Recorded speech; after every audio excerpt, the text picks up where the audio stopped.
Hello everyone, आज date है 11 मई 2026 और आज की इस वीडियो में मैं गोल्ड इस वीक क्या कर सकती है उसके बारे में एनालिसिस करने वाला हूँ। और ये मेरी पहली वीडियो रहने वाली है। अगर कोई मिस्टेक होता है तो माफ़ करना, मैं भी आपकी तरह स्टूडेंट हूँ। और अगर हम वीडियो वीडियो को अब हम स्टार्ट करते हैं तो सबसे पहले अगर हम टॉप डाउन एनालिसिस करें, अगर हम मंथली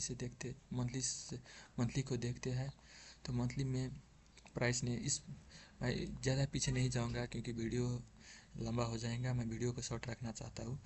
तो इस मंथ ने क्या किया है कि प्रीवियस मंथ की लो की लिक्विडिटी ग्रैब की है, तो इस हिसाब से मंथली का बायस अपसाइड के लिए है। इस मंथ की हाई के लिए तो मंथली का बायस अपसाइड है।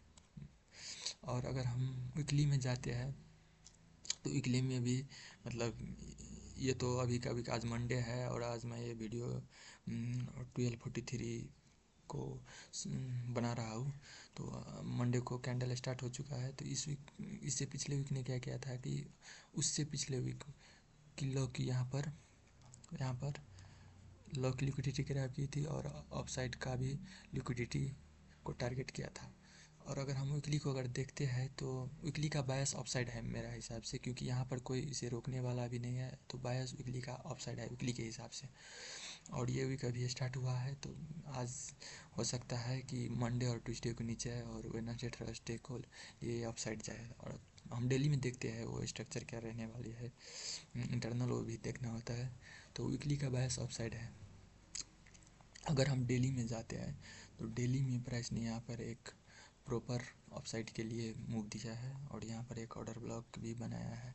तो फ्राइडे को प्राइस ने क्या किया था कि फेयर वैल्यू गैप को टैप करके थोड़ा ऊपर गया था, लेकिन ये आज मंडे ऊपर नहीं।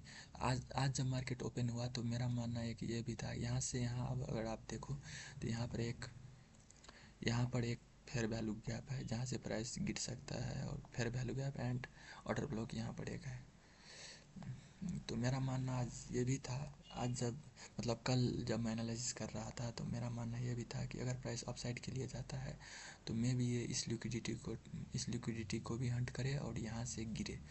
लेकिन जब प्राइस ने आज ओपनिंग दी तो वो गैप डाउन दी और डाउन साइड के लिए आया। तो एक चीज़ ये क्लियर हुई कि प्राइस डाउन साइड के लिए प्राइस डाउन मतलब पुल बैक देगा। यहाँ से एक पुल बैक हो रहा है। तो अगर हम मार्क करें तो यहाँ पर एक मतलब पुल बैक जब आएगा तो फिर ये पुल बैक लेकर जब ये एक्सपेंसन करेगा तो एक्सपेंसन कहाँ से करेगा उसको अगर हम मार्क करें तो यहाँ पर डेली का ऑर्डर ब्लॉक है। ये ऑर्डर ब्लॉक को अगर हमने अब हम फेयर वैल्यू यहाँ पर अगर हम देखें तो 4 आवर में यहाँ पर एक मिटिगेशन भी है, यहाँ पर एक मिटिगेशन भी है। और नीचे नीचे यहाँ पर लो रेजिस्टेंस लिक्विडिटी है। और 4 आवर का अगर हम इसको इस डेली का ऑर्डर ब्लॉक को अगर हम रिफाइन करते हैं तो 4 आवर का लास्ट ऑर्डर ब्लॉक एंड जो फेयर वैल्यू गैप है वो यहाँ पर है।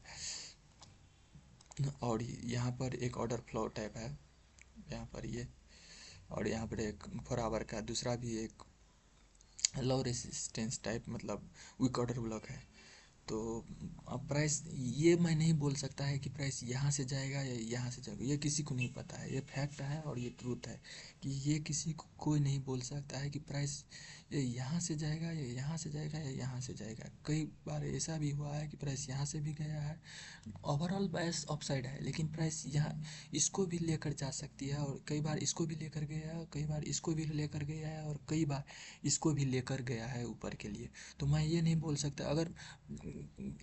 अगर यहाँ से चला जाएगा तो मैं बोल दूंगा कि मैं तो इसको मार्क किया था, ये लेवल मेरा था, यहाँ से ऊपर चला गया। यहाँ से चला जाएगा तो मैं बोल दूंगा यहाँ से, और यहाँ से अगर नहीं जाता है तो मैं बोल दूंगा यहाँ पर कुछ ऐसे बन जाएगा कि लास्ट ऑर्डर ब्लॉक तो ये था, यहाँ से प्राइस जाएगा। तो कुछ लॉजिक मैं लगा दूंगा, लेकिन ये किसी को नहीं पता है। लेकिन हम एक चीज़ क्या कर सकते हैं कि यहाँ पर मतलब यहाँ पर जब तुम कूदते हो या यहाँ पर जब तुम ट्रेड लेते हो और अगर प्राइस यहाँ से जाता है तो तुम उस केस में तुम्हारा कैपिटल ब्लो हो जाएगा या जो कुछ भी हो, मतलब यहाँ पर तुम एक स्टॉप लॉस ले लेगा। और यहाँ से चला जाएगा तो तुम वो अलग बात है। तो यहाँ पर मैं एक बोल सकता कि तुम लास्ट ऑर्डर ब्लॉक का वेट करो, कम से कम यहाँ इस ऑर्डर ब्लॉक के यहाँ पर वेट करो, इसको तो हटा दो। मिटिगेशन से। मे भी ये मिटिगेशन से एक पुल बैक ले सकता है, यहाँ तक जा सकता है। अगर और हम देखें 1 आवर की लास्ट तो यहाँ पर है, यहाँ पर। तो मे भी ये यहाँ से अगर जाता है तो इसको टैप करके नीचे। तो मैं तो यही सोचूंगा कि ये यहाँ से नहीं जाएगा, ये यहाँ से इसको टैप करके, मेरा मानना अभी ये है कि इसको टैप करके नीचे की साइड आएगा और नीचे की साइड पूरा लिक्विडिटी ट्रैप करेगा, फिर लिक्विडिटी लेगा। क्योंकि अगर आप देखो तो ये अपसाइड के लिए इतना बड़ा मूव दे चुका है, इसे लिक्विडिटी चाहिए तो इसे नीचे आना होगा। ये एक लॉजिक है, लॉजिक तुम लगा सकते हो। तो मेरा मानना है अगर ये ऊपर जाता है तो इसको टैप करके फिर नीचे के लिए आएगा।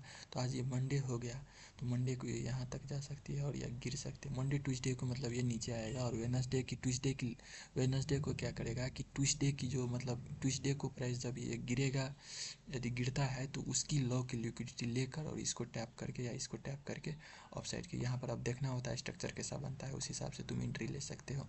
और ऑफसाइड के लिए ओवरऑल बायस रहेगा। इस वीक का मानना यही है कि अगर 2 दिन गिर सकता है और तीसरे दिन मतलब मंडे को और ट्यूसडे को गिरेगा, और वेडनेसडे के इस दोनों की लो की लिक्विडिटी ग्रैब करके, मतलब ट्यूसडे की लो की लिक्विडिटी ग्रैब करके इस जोन में आके टैप करके अपसाइड के लिए जाएगा।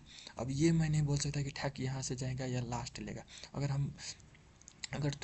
हम देखें तो यहाँ पर लो रेजिस्टेंस लिक्विडिटी है और वीक ऑर्डर ब्लॉक है, तो उस हिसाब से ये इसको लेना चाहिए, ये बोल सकता हूँ।